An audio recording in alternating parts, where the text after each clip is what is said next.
start on this computer. So yeah, so as I was saying, for the recorded version, if direct proofs have like the form if P then Q, right? So in this example, you have if x squared plus 2x equals plus 1 equals 0, then x equals -1, right? So P you could take to be x squared plus 2x plus 1 equals 0, and Q to be x equals -1. But my point is that this statement actually can be made more precise. So is there a way to make this statement more precise that anyone can think of?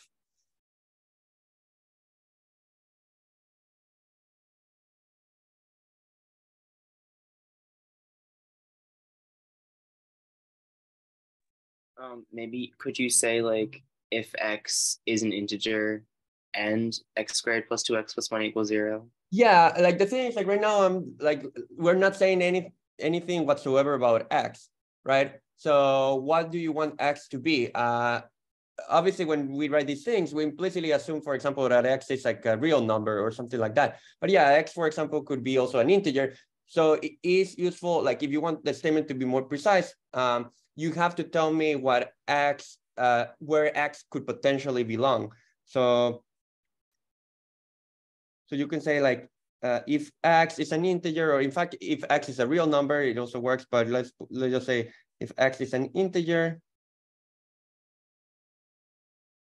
and x squared plus 2x plus 1 equals 0, then x equals -1. So let's call this like an improved version of the statement, right?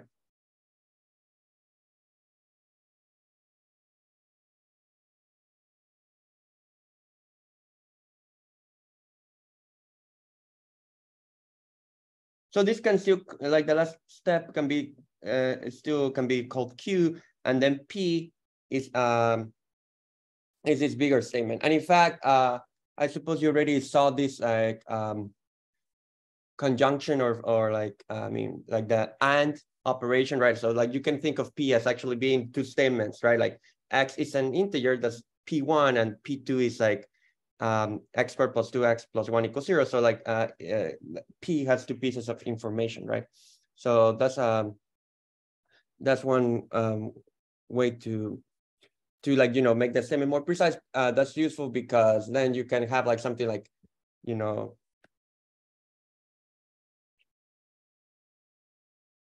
that's important to clarify because, like, you know, if you wrote something like x squared plus 1 equals 0, right? Well, that has no solutions, you know, if x is just like an integer or a real number, but it does have solutions if you allow x to be an imaginary number. Not that you would do much things with imaginary numbers in this class, but I'm just saying, when you have a variable, it is important to specify where that variable belongs. So let me just say that, write it down. So when you have a variable,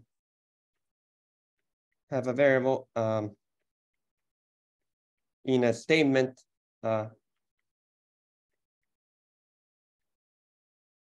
it is important to specify where it belongs.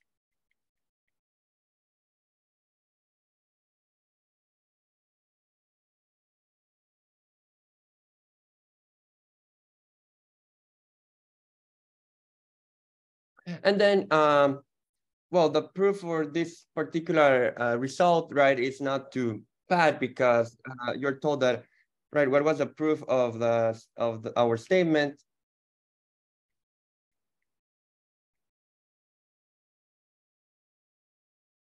Well, again, if you wanted to write this like very carefully,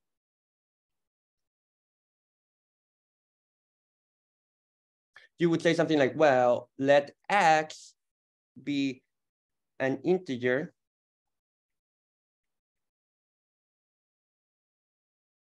satisfying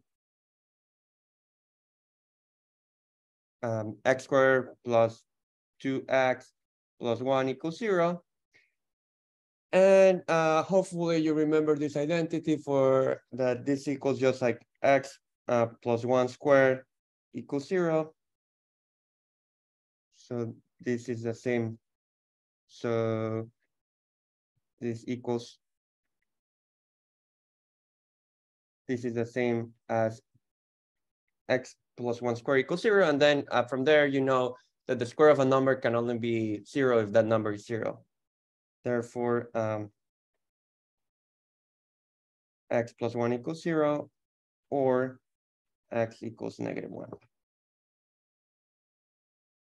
Is that making sense? So like, I think this is kind of very basic proof, right? The only difference now in this class is that you kind of have to decorate it with a little bit more of language, so that it, you know, it looks like if you wrote something out, not just like say x plus 1 squared equals 0 and then like x equals -1. So like, they're like more like the basic, what I'm trying to say is that basically in this class you kind of throw in more like phrases or words to kind of like join your thought processes of like different steps of the proof. Is that okay? Any questions up to this point?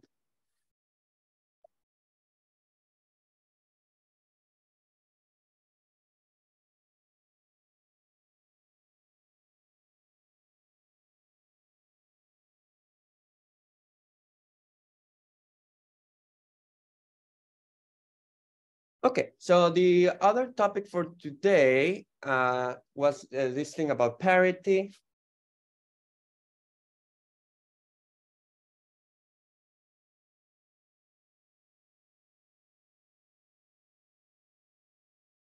So that just means parity refers to whether this is a concept that applies to integers. So this is a property of integers.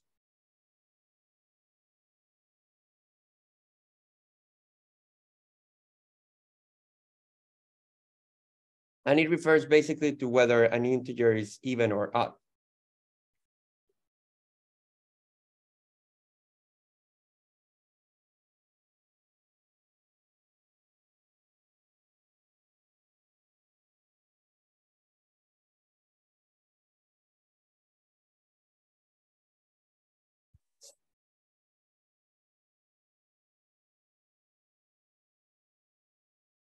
So I mean, again, we know some examples, like before I give you like a more precise definition, that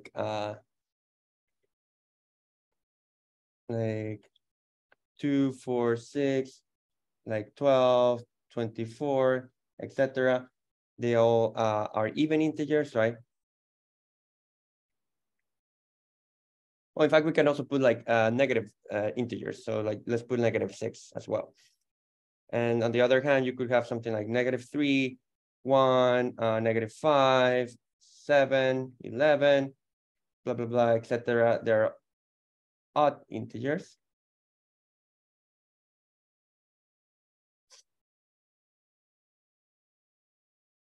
So there was this question, I think on the reading assignment, or maybe it was brought up in the book. So let me give you, I don't know if you thought about it, but I'll give you like 1 or 2 minutes to think about this, and then we can discuss it.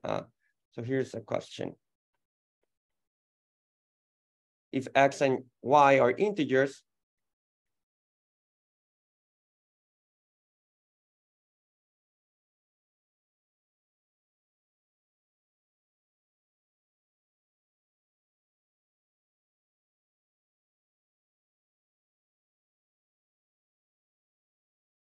under what condition is x plus y over 2 an integer?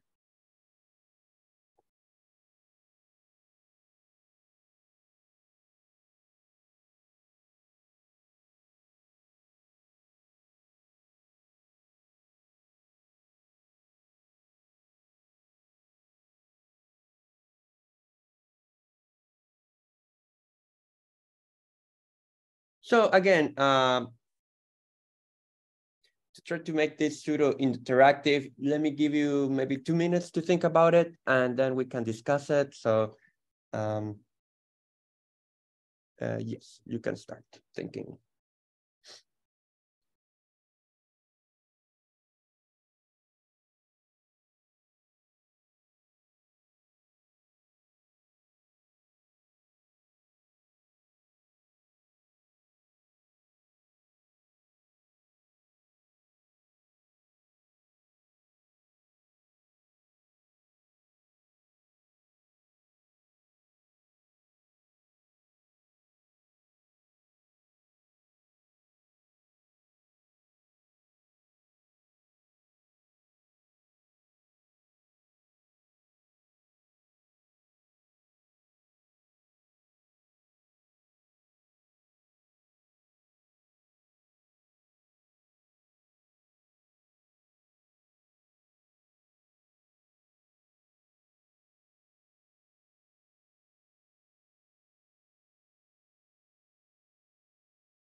Okay, so any thoughts? What's the answer for this question?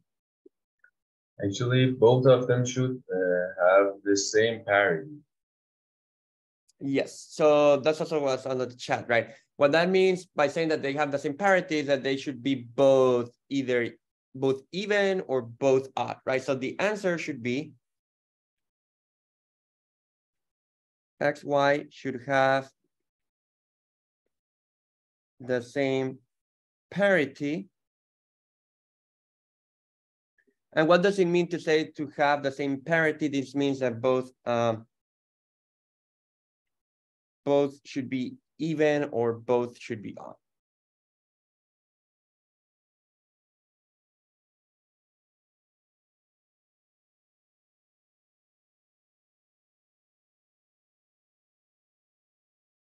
Okay, so let's try to, I mean, again, like the idea is it is like a very obvious thing in a sense, but the whole point of this course is to prove things that at first like just look very obvious.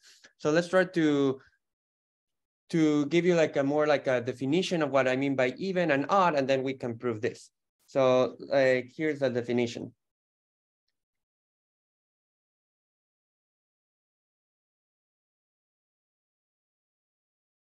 An integer,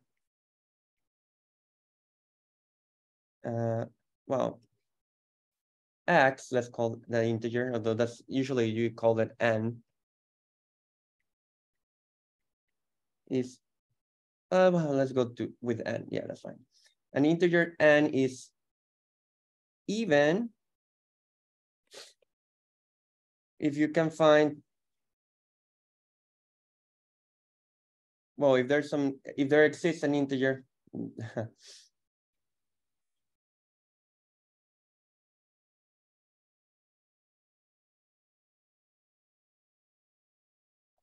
k such that n is 2 times k,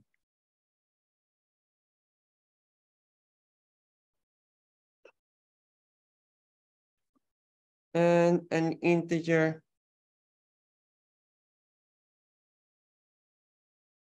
n is odd. It's basically the same definition, but now we use 2k plus 1.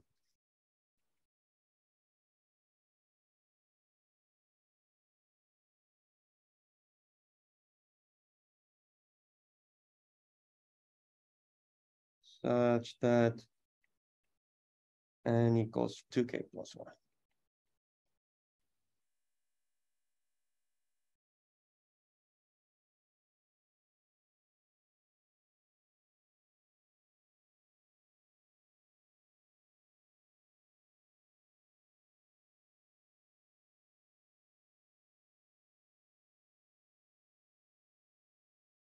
Is that okay? That definition making sense?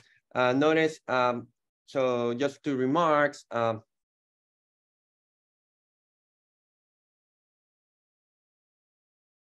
Under this definition, 0 is an even integer, right?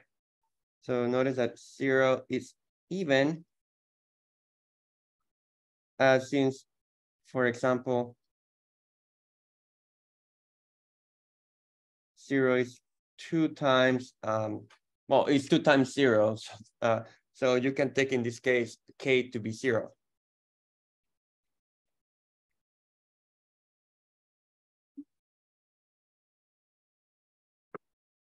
But also, like, for the particular case of 0, another basically any other integer would have worked, since 0 times sorry, yeah, no, yeah, like only k equals 0 works, yeah, but it is like especially like it's just useful to know that 0 ends up being called even. And then that, like, the thing that I was saying is that k can be allowed to be positive or negative. So this like this applies to both positive and negative integers, right? So this being even or odd applies to both.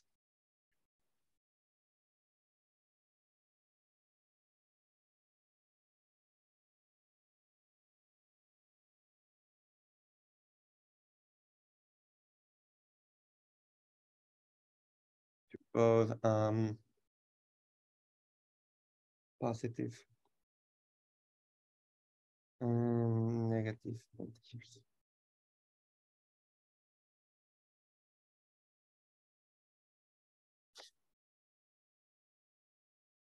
Is that making sense so far so good? Before we go back to what we were talking about, just making sure everyone has some time to copy this.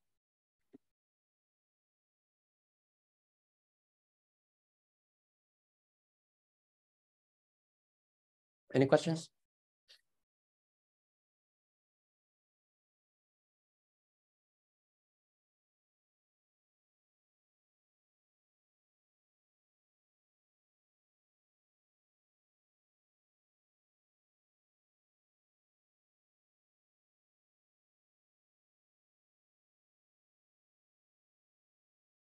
Okay, so back to this thing that we were talking about x plus y over 2.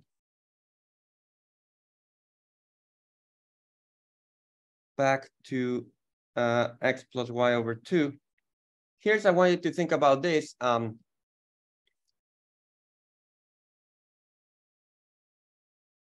If you like linear algebra.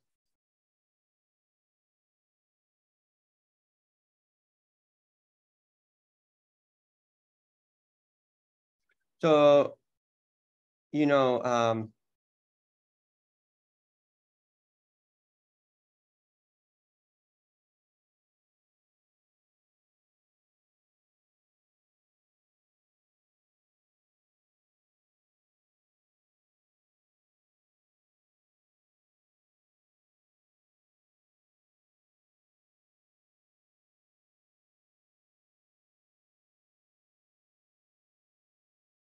okay, yeah, and let me put it like this.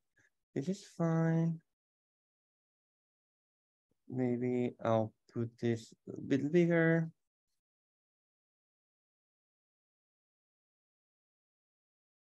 I mean, just to make it a little bit more pictorial.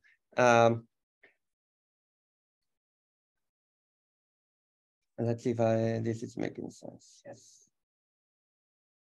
Like what I'm trying to say is that there are 4 possibilities, right? You have the possibility where x is even and y is even, or x is even and y is odd, and then you know, x is odd and y is odd, or x is odd and y is even, right? So there are 4 cases to consider. It's if you arrange it as a 2x2 matrix, like it kind of is more clear. But let's try to think about like the 4 cases. So in fact, I don't need to. I'll put this like this. So the first case is like x even, y even, right? So if x is even and y is even, right? You can write x as 2k and y as how should you? Okay, so how should I write y in this case? What do you write? 2, but to what? Well, I'm not sure if the question even makes sense, but 2k prime, for example, something. right, like the point is that you can, if you write 2k, like you can use the same, like the letter k is kind of already being used by x, right? So you cannot you cannot use the same k because like it makes you think here that x equals y, right? So you have to be careful. So one option is to use k prime. The other option is just to keep with the alphabet, and so after k I think it comes l. So you can also, it's also normal to write it as 2 times l. Is that making sense? So for some integers,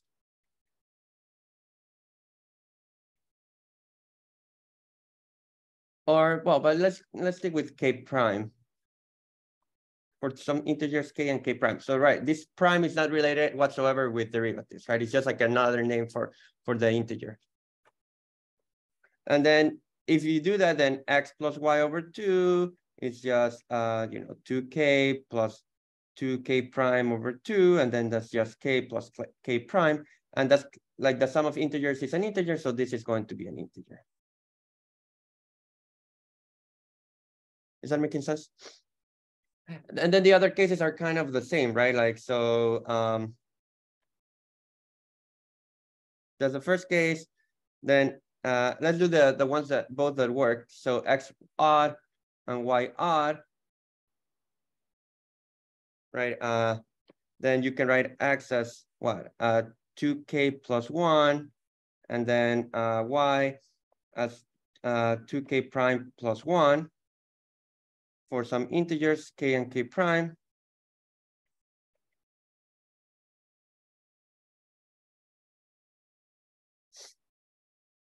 And so again, X plus Y over 2 is just 2K plus 1 plus 2K prime plus 1 over 2. And what does that give you? It gives you what? K plus K prime plus 1, right?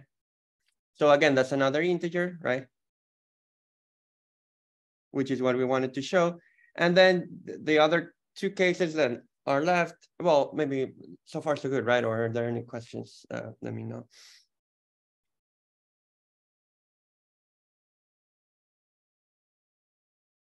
So if X is even and Y is odd, you can write X as 2K and Y as 2K plus 1. And so X plus Y over 2 is, 2K plus 2K prime. Sorry, I forgot the prime here, plus 1 over 2. And that's just K plus K prime plus 0.5 if you want, or you can write it as 1/2. And that one is not an integer, right? Because K plus K prime is an integer, but 0.5 or 1/2 is not. So this is not an integer. And the other case is kind of similar to this one, right? Like you just reverse the roles of X odd and Y even is basically essentially the same as the previous one.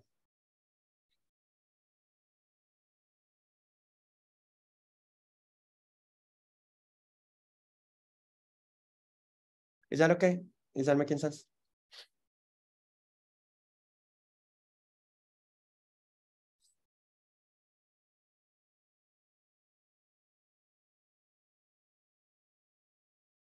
So the only important thing to notice here, like the whole point of doing this proof was to realize that that you had to use different letters for the case, right? You cannot keep using K for both X and Y.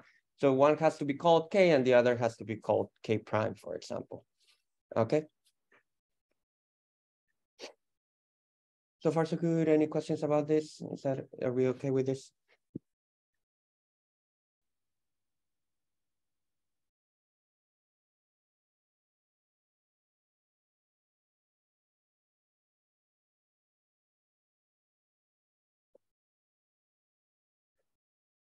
And just before moving to the divisibility stuff,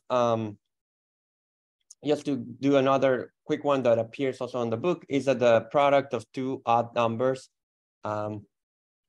is odd, which again, you can, maybe a good question before we could proceed. More of a philosophical question, right?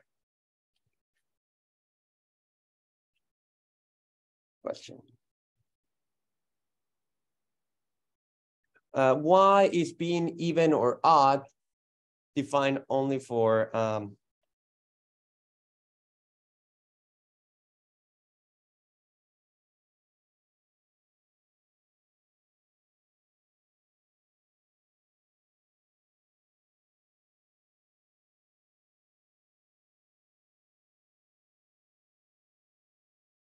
so for example, what I'm trying to say is why not try to call the square root of 2 even or odd, right?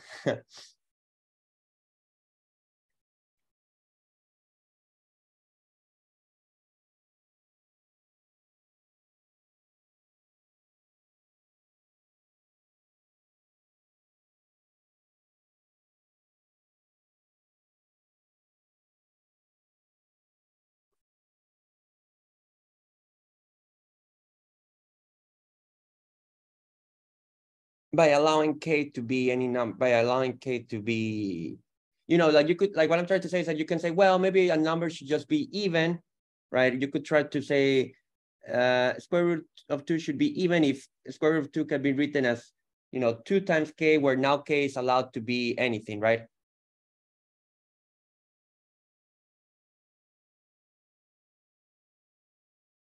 To be any number, not just like integer.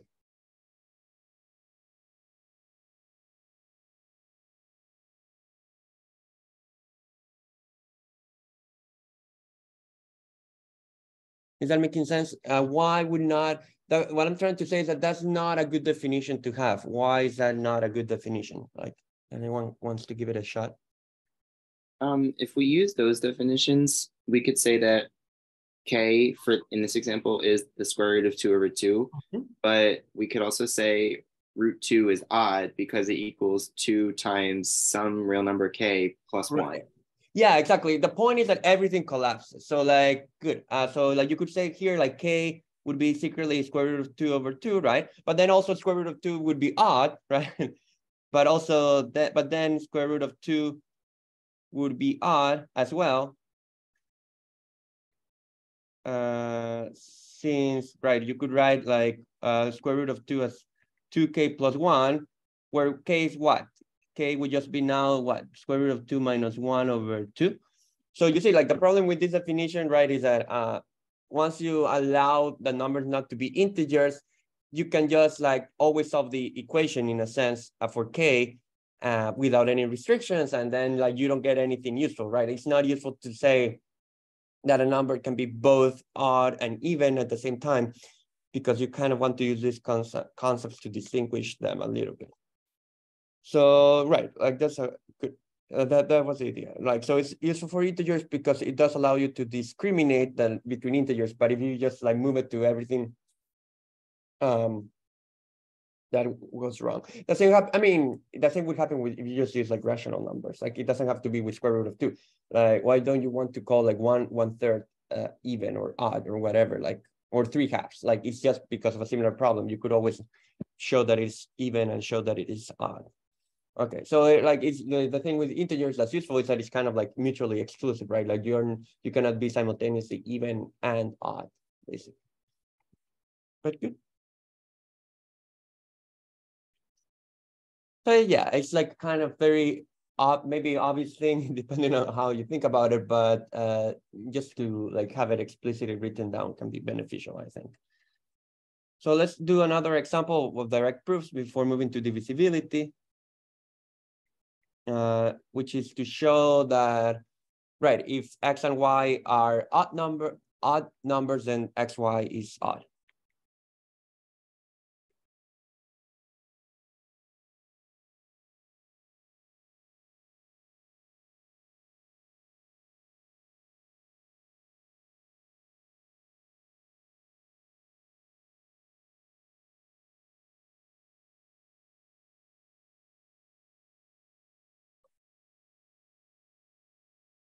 Okay.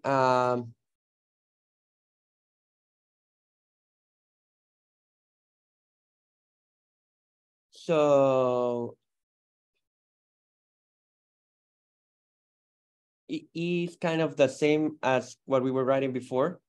By the way, where's our P? Our P is X and Y are odd numbers, right? That's P. And then XY is Q. XY is Q is our Q, right? Like, so this still looks like if P, then Q.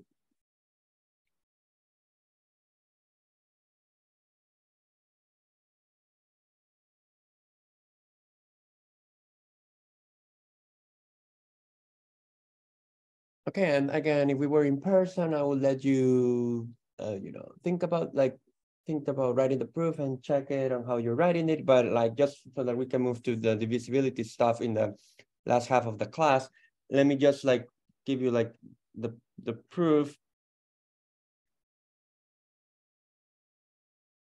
Right, so x and y are integers, which are odd, so we can write x as 2k plus 1 and y as 2k prime plus 1 for some integers K and K prime, right? And that's more or less it. XY is just 2K plus 1 times 2K prime plus 1.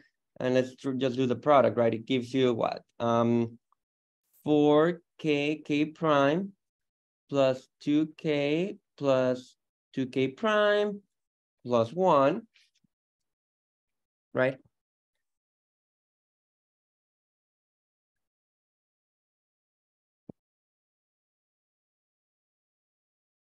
But here's the useful point, right? Being odd, if let me go back to the definition of being odd.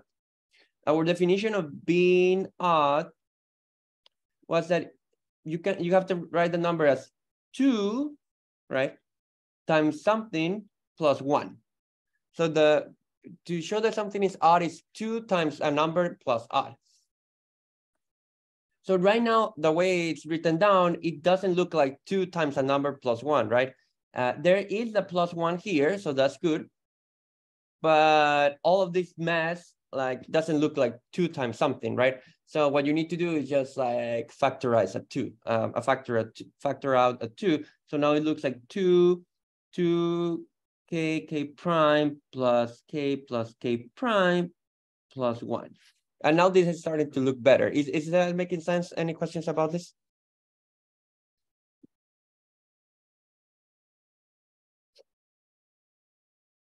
And so what should be our K in this case is all that junk that's being multiplied by 2. So our, which we wouldn't call K because K has already been used and K prime has already been used. So you can call it K double prime, for example.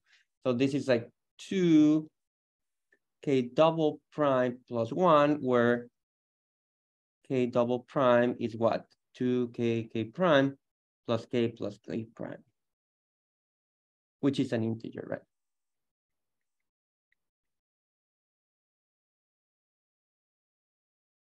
Is that making sense?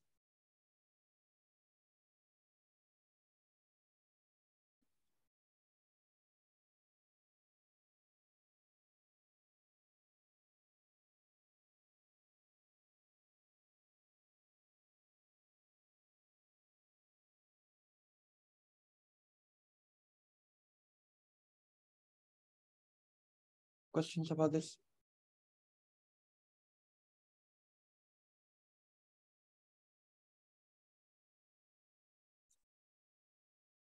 Okay, what time is this class supposed to work, to finish?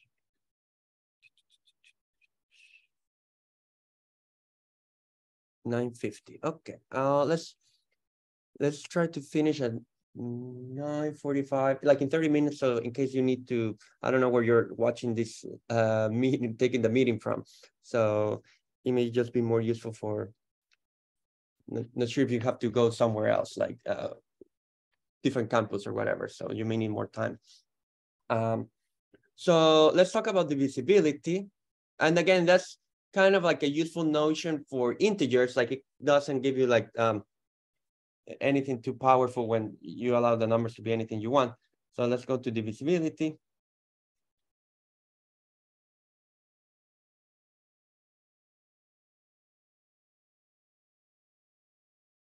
So here, A and B are integers.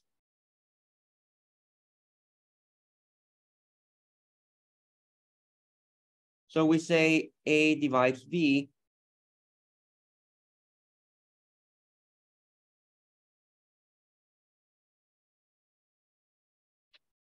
If you can write B as A times C for some integer. For some integer C.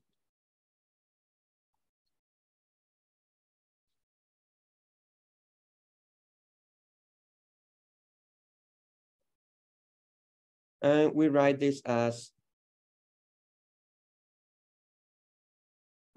A divides B. So this is the notation for A divides B. So there's like a vertical line between them.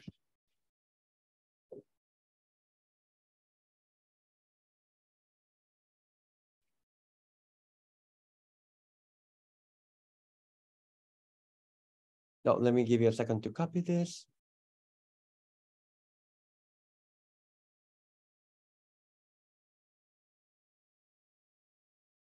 And if and if A does not divide B,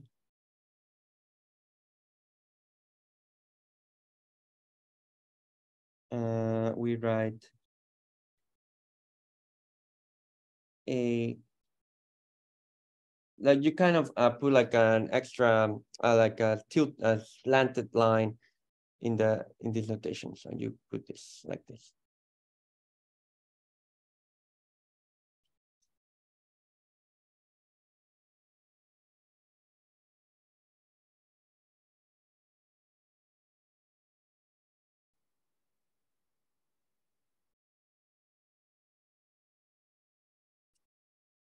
Is that making sense so far so good?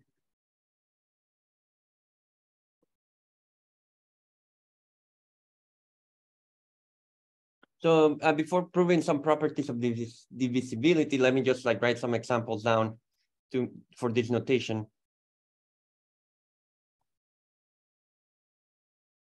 So you can say that 2 divides 4,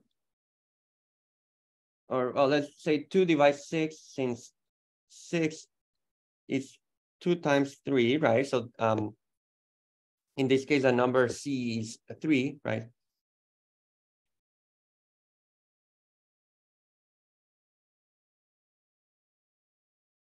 Also, like you can say the -2, again, because we're working with integers, you can say that -2 divides 6, right?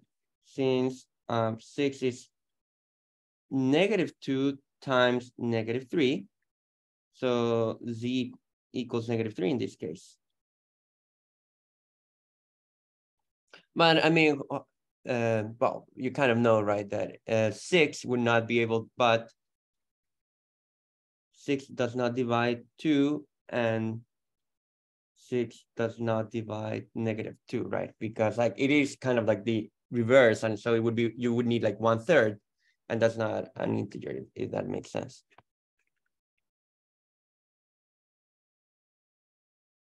Is that making sense? So far, so good. Before I give you some properties.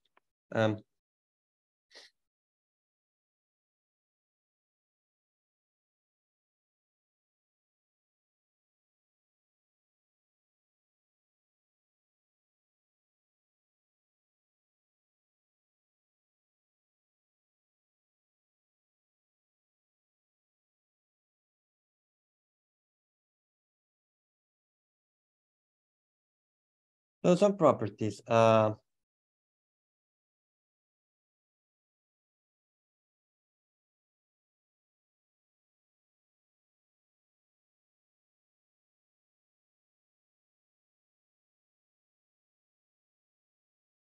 For any integers,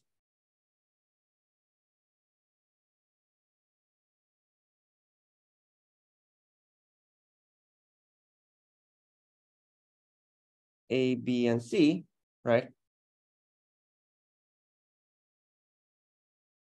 We have the following.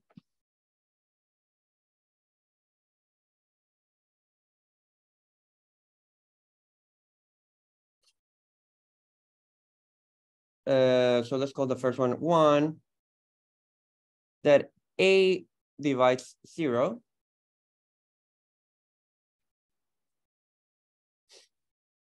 Why is that?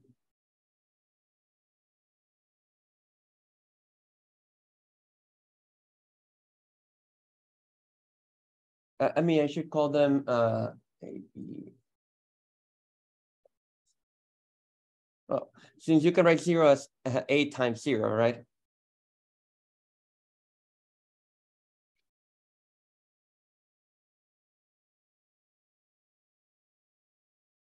Is that making sense? I mean, usually when you talk about divisibility, it's not that interesting to talk about things that divide 0. But you just as a consequence of the definition, you can say that that happens.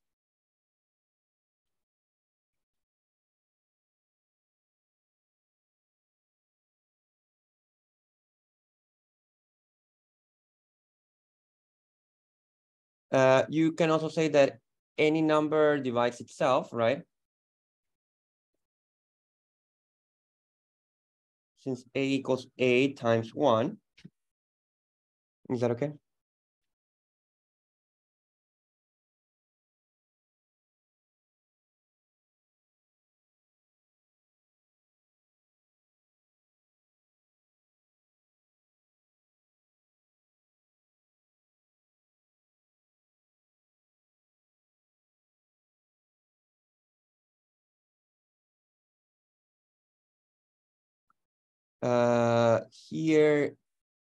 Here's an important one, a useful one, which I'll use in a couple of minutes. If A divides B and A divides C, right?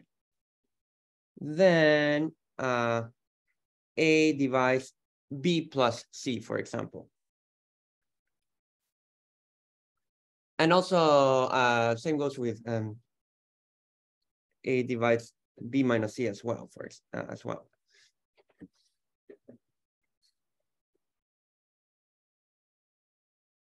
So let's just check why it's true.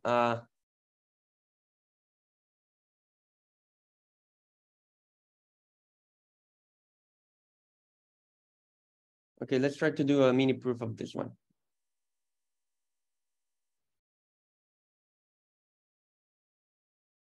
Since A divides B, we can write B as what? A times, what would you put here? A times what?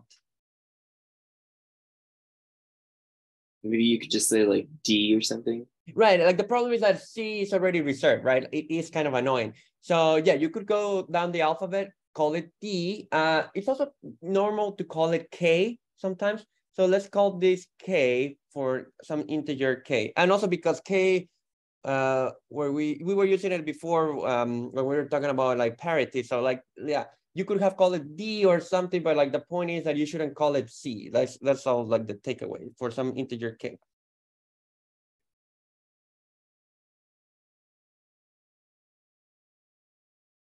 Likewise, because since C divides A, since A divides C, you can write C equals A times K prime, right? Because of like similar reasoning.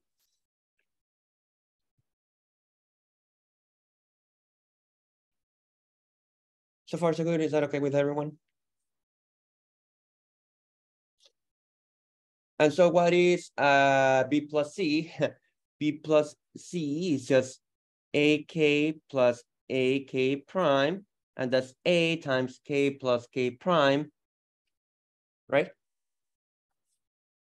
And that's A times something, which we can call K double prime, where K double prime is K plus K prime is an integer.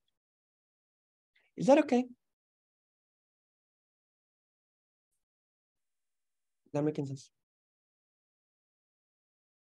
And obviously, you know, for the subtraction, it's kind of the same idea, right? Like it would be K minus K prime. So it's not like a major difference in the proof. Again, like the point of this proof is not that the proof itself is super hard. It's just like how to write it down so that it's not confusing. Like, you know, you should imagine that you're writing it, giving it like typing a computer program or something like that, where the computer doesn't understand like the meaning of the symbols. So if you kept using the same letter, like I probably would make the program not run because like the computer wouldn't know which, you know, like if you use C in different ways, like which C are you referring to? Like it wouldn't understand the context. So that's why it's better to keep like the letters separate because it causes less confusion. Okay, is that Sorry, for the subtraction, shouldn't you mention that B and C cannot equal? No, for the subtraction, I was saying that you would take A times K minus K prime, right? I mean, it shouldn't be mentioned that B and C couldn't be equal to each other. Oh, I think what you're saying, because, that B and C are not equal? But Yes. but if B and C are equal, right, that would just be 0, correct? B minus C. Mhm. And remember that anyone divides 0, so that's fine. Oh, yes, yes. Yeah, but it's it's good to think about what would happen if you get 0. But yeah, it's not a problem in this case, right? So it is fine to have similar for B minus C. But does that answer your question? But yeah, it would have been fine here to get like B equals C. Good. Now here's another one that's important. So this one was for sum. There's this one called transitivity.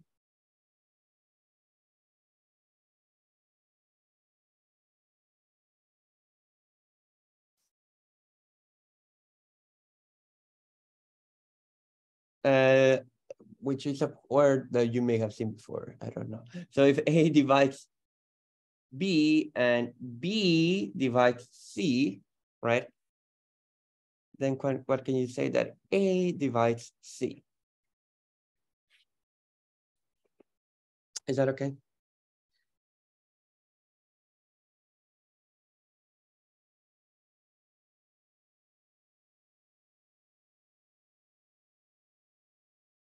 So let's try to do the proof. So since A divides B, B equals A times K, let's just keep using the letter K as before for some integer K.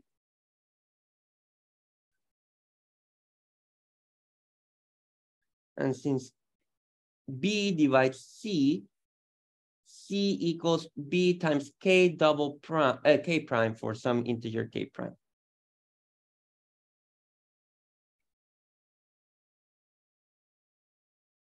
Is that okay? So far, so good. Questions about this?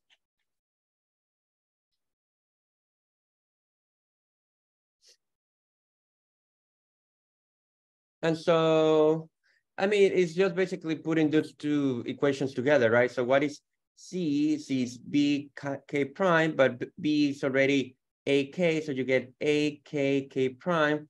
So this is A times K prime. And so this is AK double prime, where K double prime is K prime, which is an integer, right?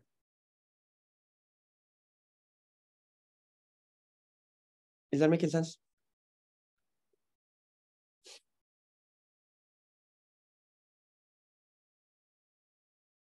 Questions about this?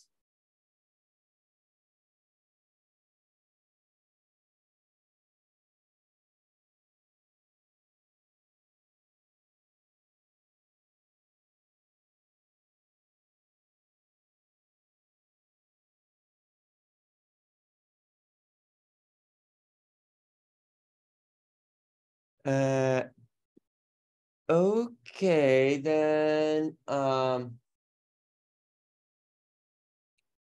last one. This one is not mentioned on the slides, but I think it's good to mention it explicitly. If A divides, well, actually has a name. I'll put the name after telling you what the property says. So if A divides B and B divides A, then what can you say between A and B? What do you think is that happens?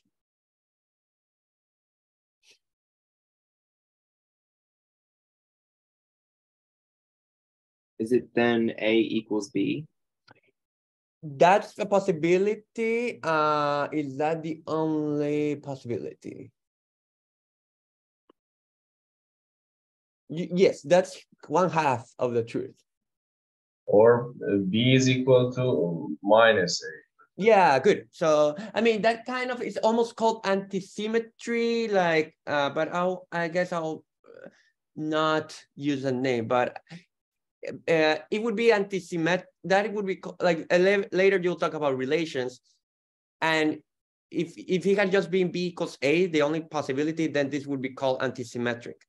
An antisymmetry property, but like since B equals negative A is another possibility, then you typically wouldn't call it like that. But this one is Just kind of nice to know. Again, let's try to see the proof. So since A divides B, then B equals A times K, right, for some integer K.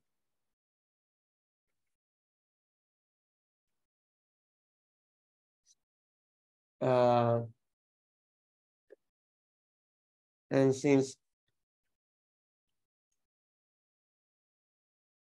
B divides A, then A equals B times K prime for some integer K prime.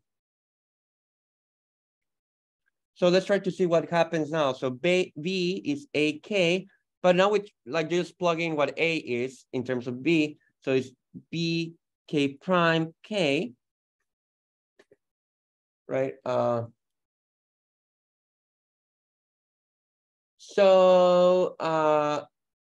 Yeah, okay, what can we say here?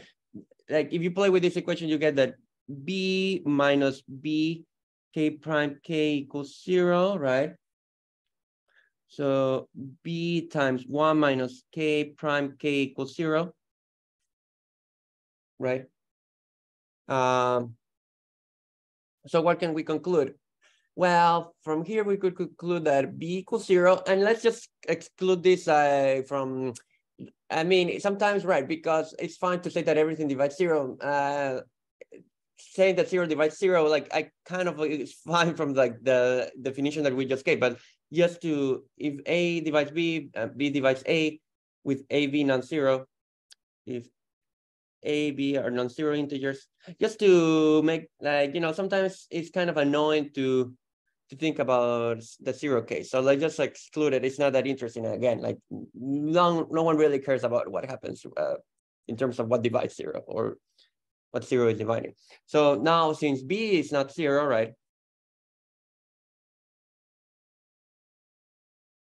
The only way for this to be true is for 1 to be K prime times K, right? But like the question is, when is the product of two integers equals to 1, right? So either both K and K prime equals 1, or both K and K prime equals -1, if that makes sense. So either.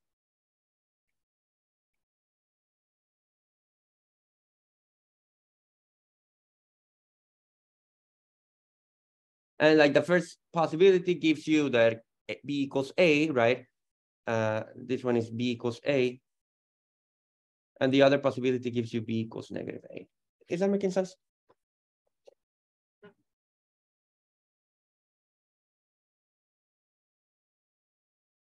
So far, so good.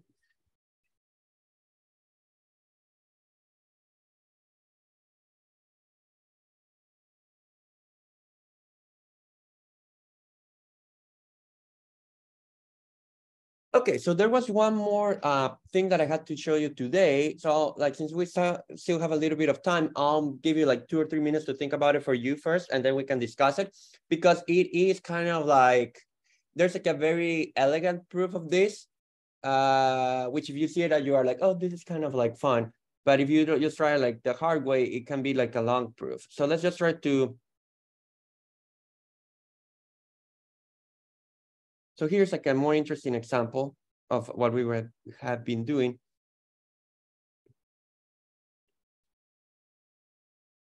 Which it was also in the book. It's number 9 in the book, I believe, on section 4.3. So let A be an integer.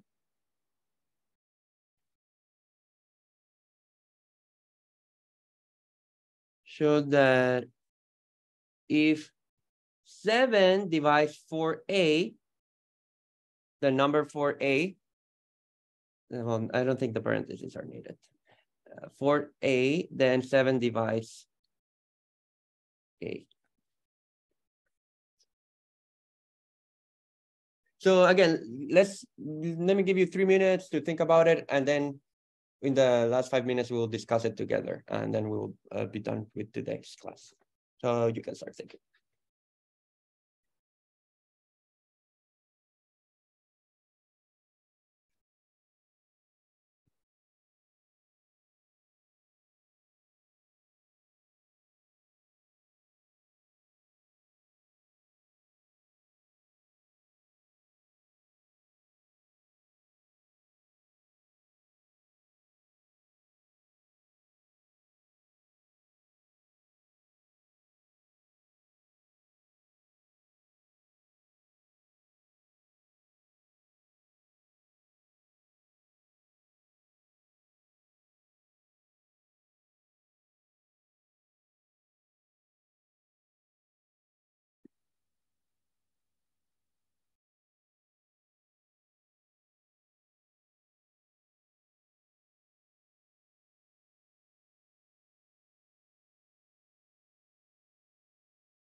Okay, anyone wants to give it a shot? What did you propose?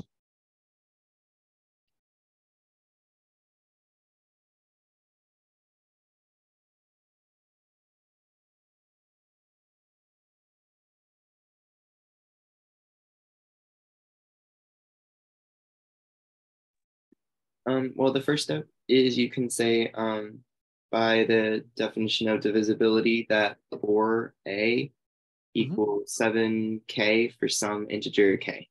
Good. Yeah, perfect. I agree with what you just said. And what did you do next?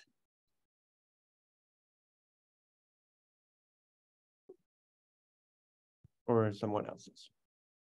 Actually, 4a is an even integer, so the 7 is so k should be even, and we can write k as 2d, for example. Okay, let's see. So you're saying 4a is even, right? And a. Okay. Yeah. That is actually right. If you go that route, that's a possibility, right? So you're saying like 4a is even, right? So and okay, so you have, so 4a equals 7k. So this is even, right? And then you're saying that this has to be even, right? But the only way for this to be even is that forces k to be even, correct? That's what you were trying to say? Yes, exactly. And we should write it, k is equal to, for example, 2d, something like this. Right, or 2k prime, yes. So Yes. like say k equals 2k prime, good. Right, so now we have that 4a is 7k or 14k prime, right? Now we divide both sides by 2, and 2a is equal to 7k prime. Something like this? Yes, exactly. And again, 2a is even, and the only way that 7k prime is even, that k prime should be even. Right, so k prime is even. So k prime is 2k double prime, right? Yes, exactly. So 2a equals 7k prime, which is now 14k double prime, right? So a equals 7k double prime. Is that what you were going for?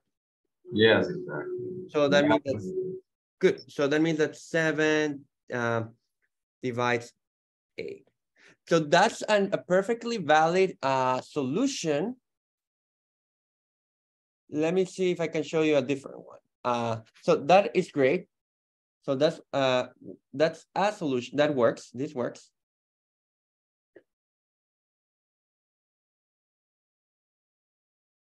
Here's another alternative. Here is another solution.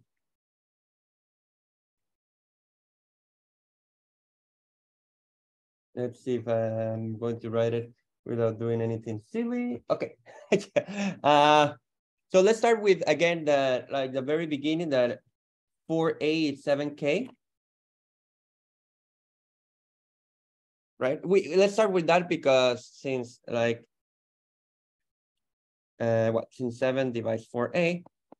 And now I claim that a, I mean, this is one of those proofs that looks so silly. And then you don't believe that, I mean, it's kind of very elegant, and then you're like, why does this work? So this 7 is 8a minus 7a, right? I think there's no disagreement with that. But what is 8a? 8a is, if you multiply this one by 2, right, you get 8a equals 14k. So this is 14k minus 7a. Is that making sense? But then, I don't know if you see what I'm about to say. 7 divides, let's call this B, and let's call this C. So A equals B minus C, but 7 divides B, right? And 7 divides C. So by property 3 that I gave you about divisibility, sorry. Look at this property with 7 here. So you conclude that so by property 3,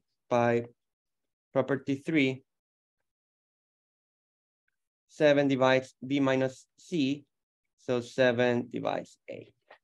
How about that?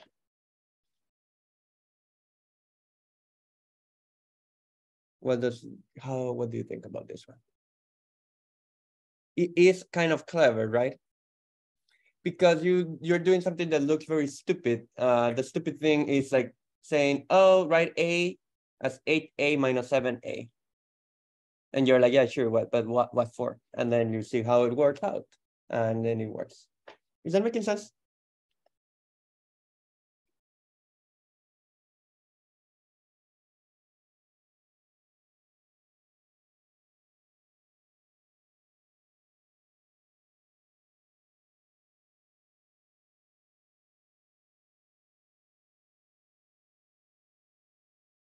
Is that okay with everyone? So it's kind of like interesting to see that like what makes this one faster is also it builds up on properties about divisibility that I mentioned at the beginning. So that's kind of the reason also for having these properties, right? Like you can build upon them so that you can simplify proofs later on. The other proof is also fine. It's just that it requires you to kind of use more facts about things. On the other hand, this one is kind of more like, you know, like it's slightly smaller than in some sense of the word. Okay. So yeah, that's kind of like all that I was asked to do for today. I'm basically going to upload this video. I have like a YouTube channel, so I'll upload it to the YouTube channel, and then I'll send you the link on an announcement, and I'll also upload the PDF that I wrote. So once that's done, in a couple minutes, I'll send everyone an announcement. So well, hopefully your classes will go back to normal very soon. But yeah, you can enjoy the rest of your day.